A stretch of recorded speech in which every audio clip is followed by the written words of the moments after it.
All right, let's dive into the National Airspace System now. We've talked about weather for a while. Let's switch it up a little bit. Let's talk about National Airspace System. Remember, we've talked about this before, and I told you to take a photograph of this slide, as a matter of fact, in concepts, but we're going to review it briefly. There is a quiz that accompanies this episode 11, and we'll have some questions on airspace and other things with the chart. So anyway, we remember, of course, well, you can read for yourself, I suppose, but Class A is that high altitude, prohibited, can't fly there without permission. Class B stands for big airports like Atlanta or Chicago, New York City, that kind of thing. They're designated by solid blue lines. We've already probably discussed the blank approval in certain areas, but in the inner parts of those airspaces, you cannot fly without a waiver, of course. Then we have Class C, which are large airports, like Columbus, Georgia,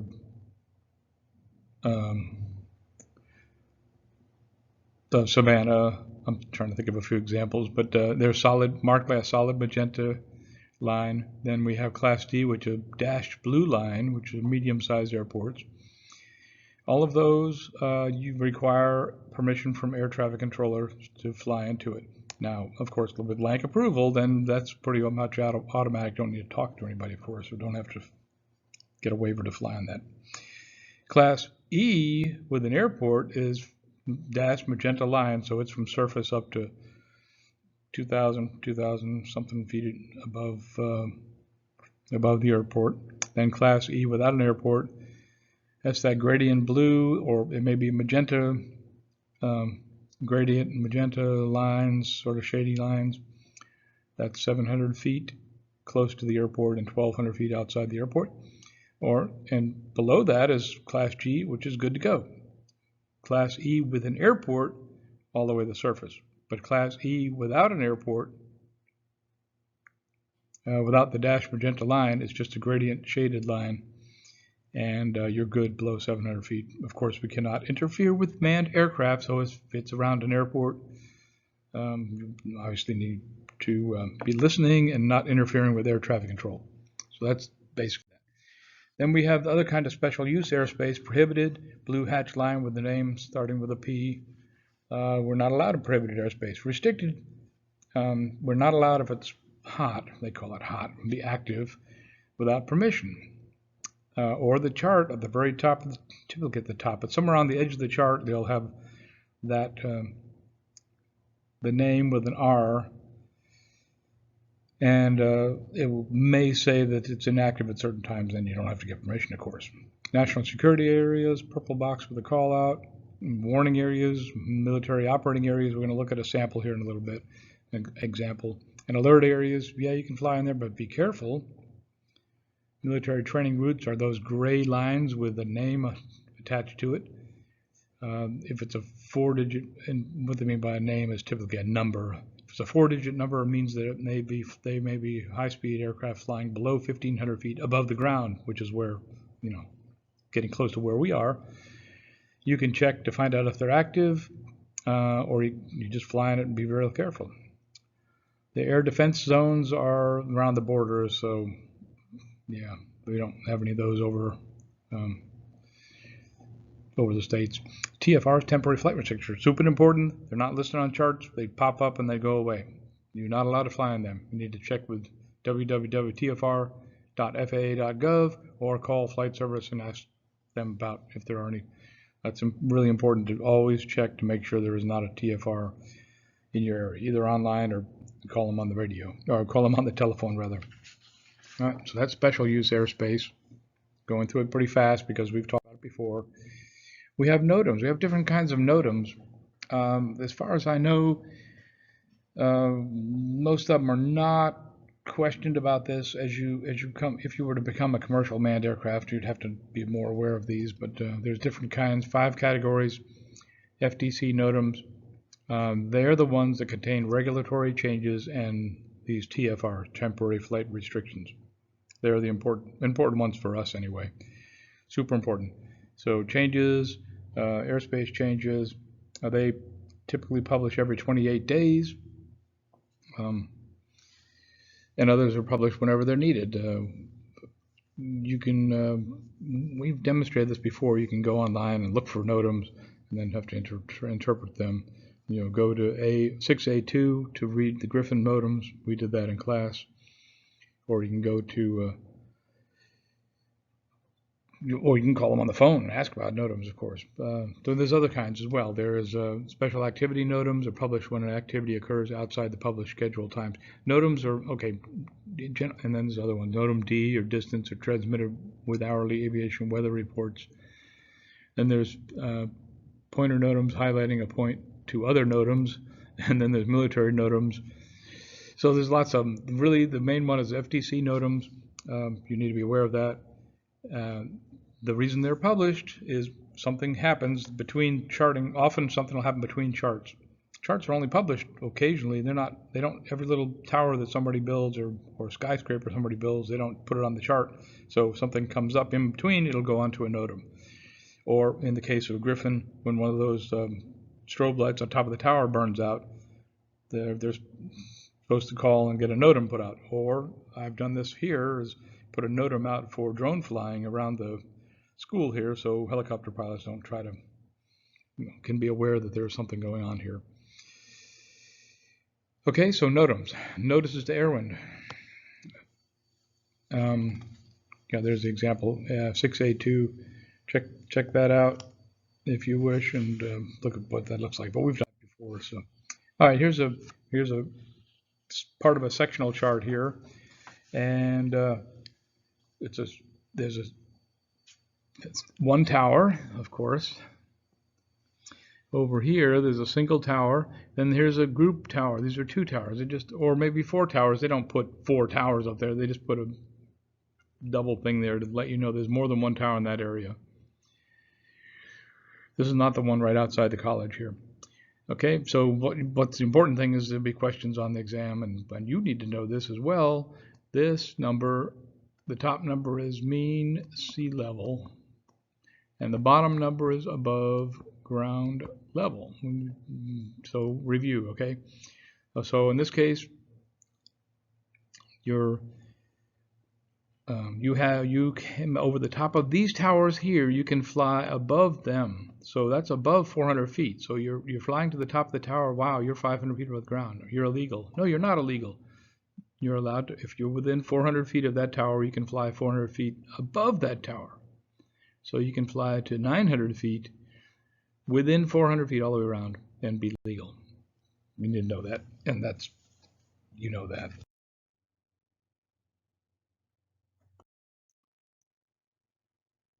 Alrighty, we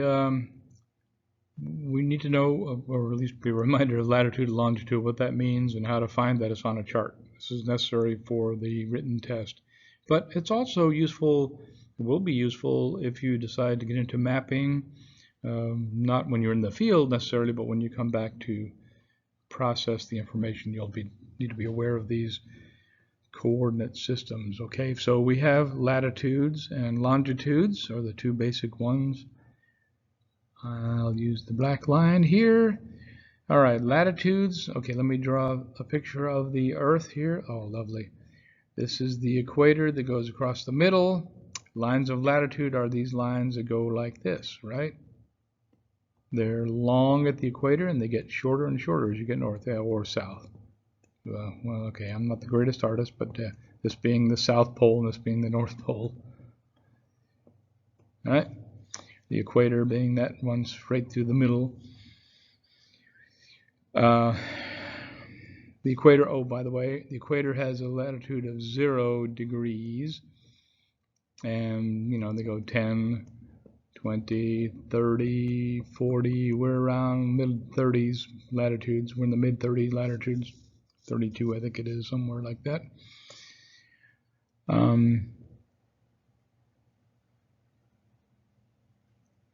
They're 60 miles apart, 60 nautical miles apart between the things here. Okay. Longitude, I'll do it over in this side here. Longitudes are the other kinds of lines. There's one that goes through Greenwich, England. It's the prime meridian. and this is the North Pole again, and this is the South Pole, and they go from north to south, north to south, north to south, or this way. All right. Okay. So this is latitude. I better write it down here. Latitude. This is longitude.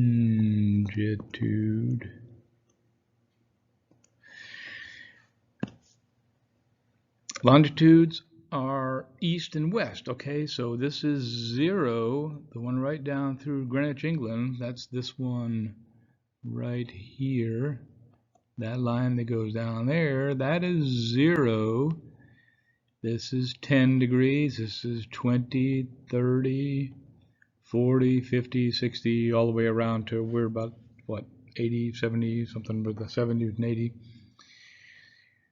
They are east and west. Though, by the way, you can't say 10 degrees longitude. You got to say 10 degrees west, because that's west of 0, and this is east of 0. So here's 20 degrees east longitude, 30 degrees east longitude, 80 degrees west longitude. Okay, comprendo, right? Longitude goes up and down, and latitude goes around and aroundy like that. Okay, and they're measured in degrees. These are each degrees, but then they divide each one of these degrees into minutes, and each of those minutes are divided into seconds. So we'll have 30 west, 15 minutes, and 25 seconds, or something like that.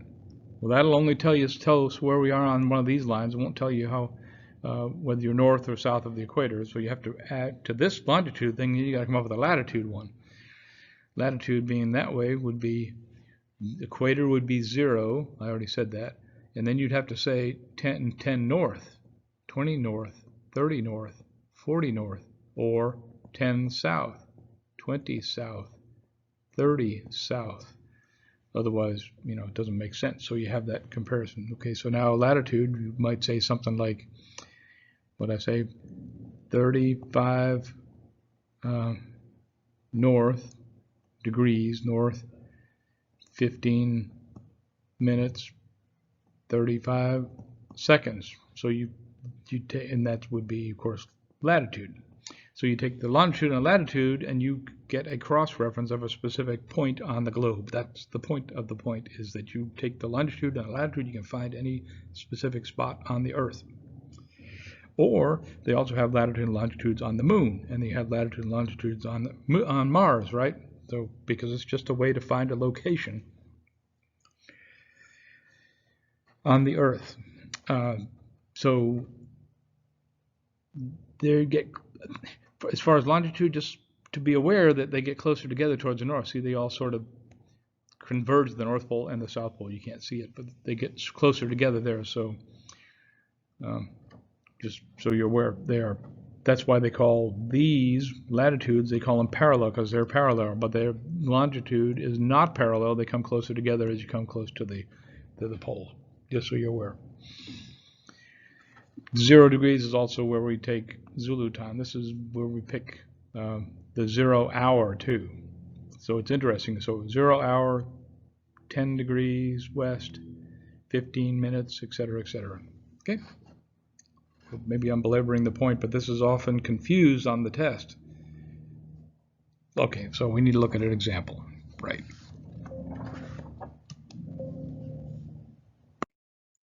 Okay, so here's an example. Let's look at the latitude first. We'll go step by step here. Do latitude first. I'll try a yellow marker here.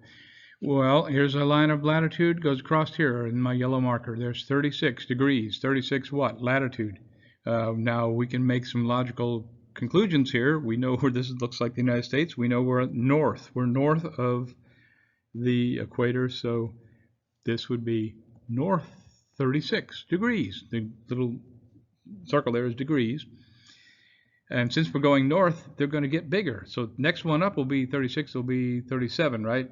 So as we look down, sometimes you just have to do this. We know that this is 30 minutes. So these are 30 minutes. That's 30 degrees, 30 minutes. So there's a line further down there that says 35 degrees, right? So 35. So we can count up from that. So 35, 30, and then we count off each one of these lines, or each 1 degree. So 1 minute. Okay, 30 minutes, 31, 32, 33, 34, 35. 35 there. 36, 37, 38, 39, 40. There's 40. 41, 42, 43, 44, 45, 45 minutes, or yeah, minutes. 30, 46, 47, 48, 49, 50, 51, 52, 53, 54, 55, 55, 56, 57, 58, 59, 60. So between here and there are 60 minutes. Between here and 35 is 60 minutes. Isn't that interesting? 60 minutes. That sounds like a time, doesn't it? Yeah, latitude and longitude are aligned with that. That's why you can. Well, that's just the way the ancient naval sailors measured the globe. Okay, so. But anyway, it's by minutes and by the fact that the sun moves at a constant rate across the sky as well. So between 35 and 36 degrees, there are 60 minutes, and that's how you divide them up. So if somebody says, where is north 35, 40, we can go, okay, 35, there's 30, so 40's there, and then we can go, oh, that line is right across here. You'd be better to do a ruler than my pen here, okay? But that'd be the 40, that'd be 35 degrees, 40 minutes. Okay, so well, that's good. We found roughly, but where is it along this line? There must be a way to cross-check that. Well, there is. There is the fact that we have lines of longitude. This one here says 88. Now, what color should I use? I wonder if this peach color would work. Here's 88 degrees, and this line goes this way. And here is 87 degrees. This line goes this way. And here's 86 degrees. This line goes this way. Okay, so now we have a system where we can find the intersection between two lines. I'm going to go back to black. All right, so we know that Greenwich, England is over to the right side of this chart, way across the ocean, but it's still to the right. So these numbers increase. That's why it says 86 there, and then it says 87 there, and then 88 over there, right? So the numbers are increasing. And the same thing between 87 and 86, there's a 30-minute mark. So these little tick marks here also indicate minutes. So, okay, 87. We'll start with 87. So let me get my black marker out there. 87 is right there, okay? You see that? That's the 87 degree line going down here. And wouldn't it be wonderful if the test said, where is 35 degrees, 40 minutes, and north, and 87 west? Well, then we'd know that we're looking for that little spot right there, but they'll never do that. That's too hard to do. That's no good. So they're going to say something odd.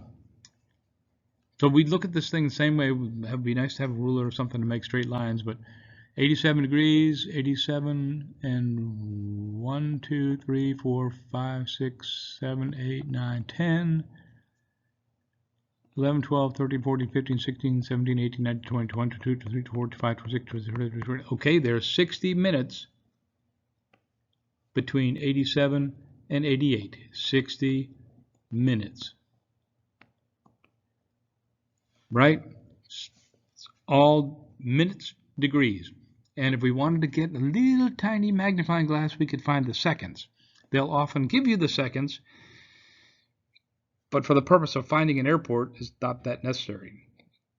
It will be very necessary to get even less than seconds, half a second or less for mapping projects, because you want to be very precise. But as far as the test, it's just minutes, degrees and minutes. They'll give you the seconds. You can use that. Okay, so all my lines here are all crooked and all that. I get it. But that's basically how you find a location on a chart. So when you come to the test question, that's how you do it. And it'll take a little bit of practice, but that's how we'll do it. All right, I'm going to clear all this, and if I can find my eraser, and we'll go for, yeah, here we go. I'm going to erase all this, start all over, because I have an example. We can do this. We should do this anyway. Okay, there we go. Here's the question. The question is, what is the approximate latitude longitude line for M15 Tucker Airport? So we find Tucker.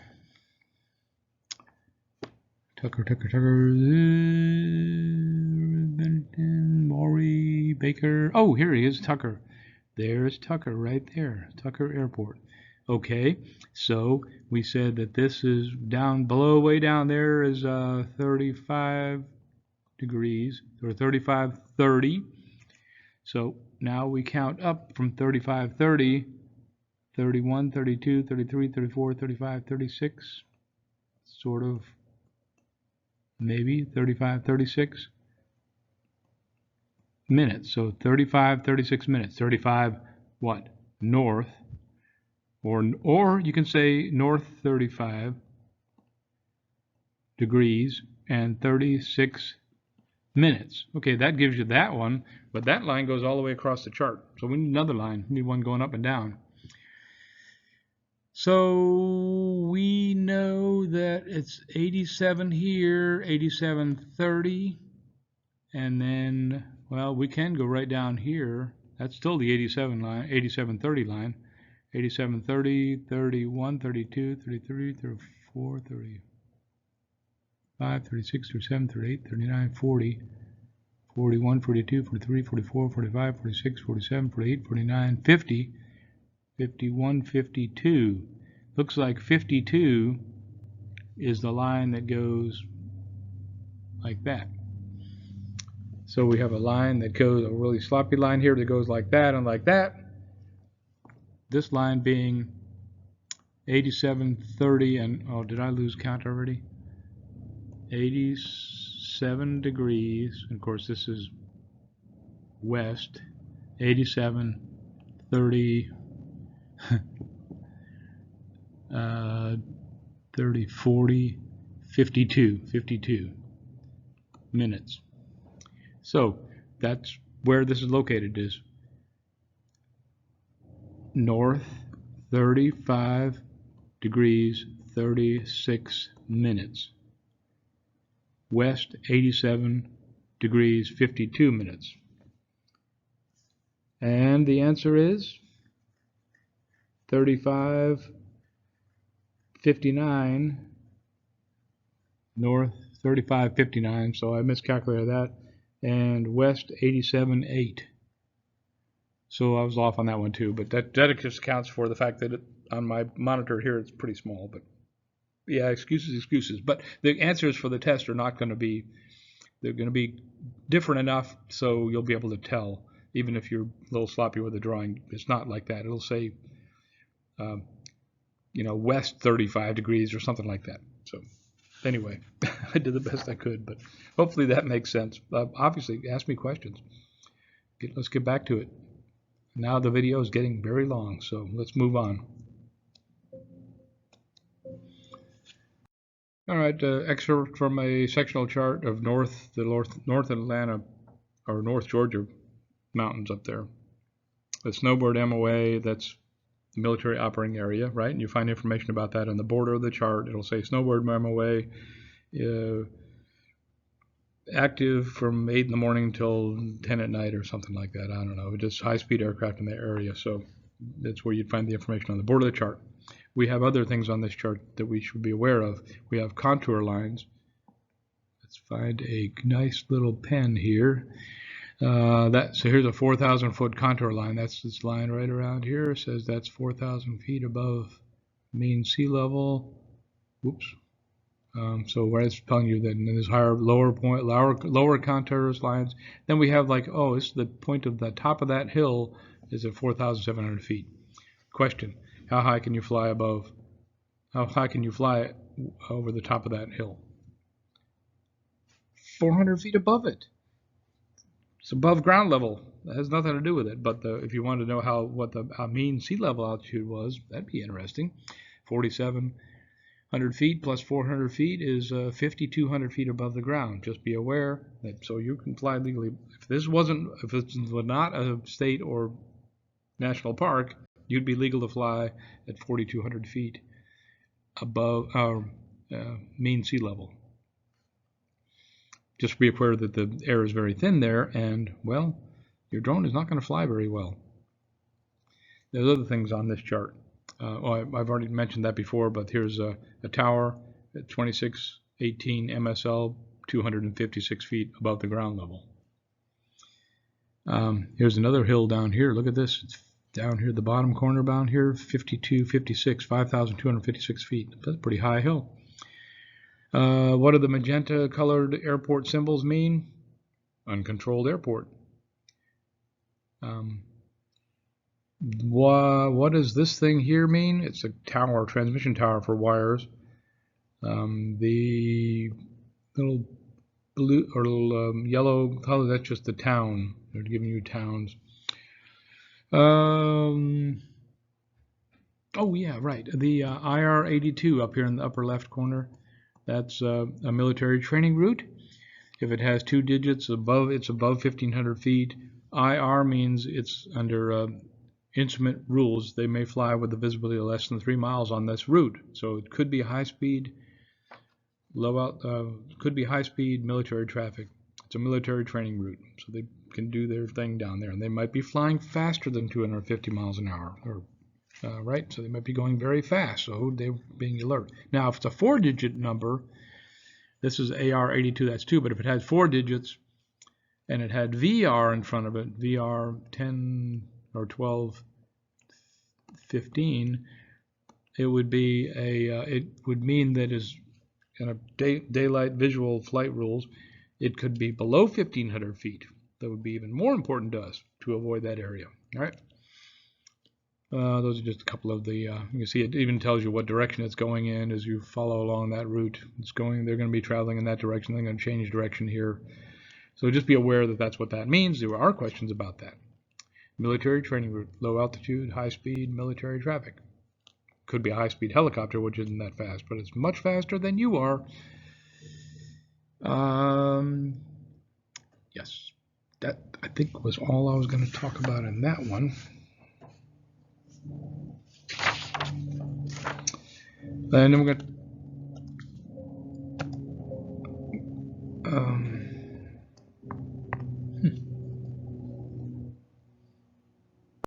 traffic patterns, airport operations, traffic patterns. Okay, that's from the Airman's Information Manual or Aeronautical Information Manual, however you want to put it. But the normal traffic patterns are all left-hand patterns, left-hand turns, in other words. So we've talked about this before as well, so this is a review. Runways are named for the magnetic direction that they're pointed in. So what you need to know, 2 things you need to know when you're operating near an uncontrolled airport is what runway they're using. They always try to take off and land into the wind if possible. So when you hear on the radio they say I'm departing, this is, for example, this is obviously it's pointing to the east. This is I can't use red apparently, so this is east, of course. That's the way maps are. Always north is to the top and south is to the bottom and west is to the west and east is to the to the right side. So that's runway number 9 in this particular example. And I put another video on this module to help be more extensive. I don't want to go too far into this, but basically it helps us to know when we're listening in where these manned aircraft are if we're operating near an airport. Because if he says he's on downwind leg, it'd be nice to know where that is. So that's why we're learning this. So I'm not actually going to go into this too bad, but typically the suggestion or the rule for manned aircraft is they enter the traffic pattern at traffic pattern altitude. They don't descend into it because then they're perhaps descending on top of another airplane. So that was the main point I had there. So it's a good idea to maintain listening frequency to the either the common traffic advisory frequency, which all the pilots are talking to each other, telling each other what they're doing, or listening to the tower if there's a control tower. Obviously, if it's controlled airspace, you must listen to and you have permission to fly on there, they'll be wanting you to be listening to their radio so they can give you instructions to get out of the way or whatever. But normally we don't do that. So we have upwind leg, which is this part here, sometimes called departure, but that's this part here. Purple, maybe that'll be easier to see. Okay, upwind leg this way. Then there's crosswind leg, is this leg here. And then there's downwind leg, is this one here. Downwind leg, you're heading that way. You can see which way the airplane's going. And then base leg is this one here. And then you turn final and there. So when they call that, you know where they are in relation to the airport. Departure of the flight path begins after takeoff. Continue straight ahead for the an extended center line, or sometimes they'll go over here and turn off at a 45-degree angle here. So, and they'll say that. We climb to 300 feet, traffic pattern altitude. Helicopters, now normally aircraft will be 1,000 feet on these downwind legs. That's the traffic pattern altitude. However, it's a jet, it's 1,500 feet, and a helicopter, I'll put HT because I'm tired of writing, will be at 500 feet. That's above ground level. So helicopters are something we need to pay attention to when they start calling up in the traffic pattern, because they're a little bit closer to our operating area as well.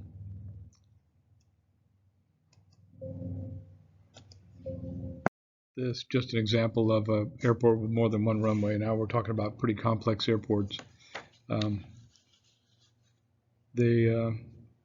So that's just to be aware of it.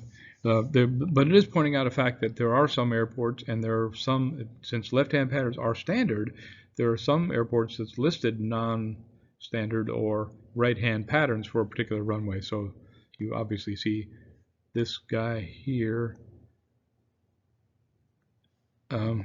making right-hand turns. Well, because if he made left-hand turns, he'd be getting in the way of these other guys, right? So it's obvious why they're doing that. The other thing they've pointed out is here, this fellow here is entering the traffic pattern on the downwind leg at traffic pattern altitude. He looks like he's a propeller airplane. So he is at 1,000 feet. He enters in there and follows the guy in front of him around the pattern.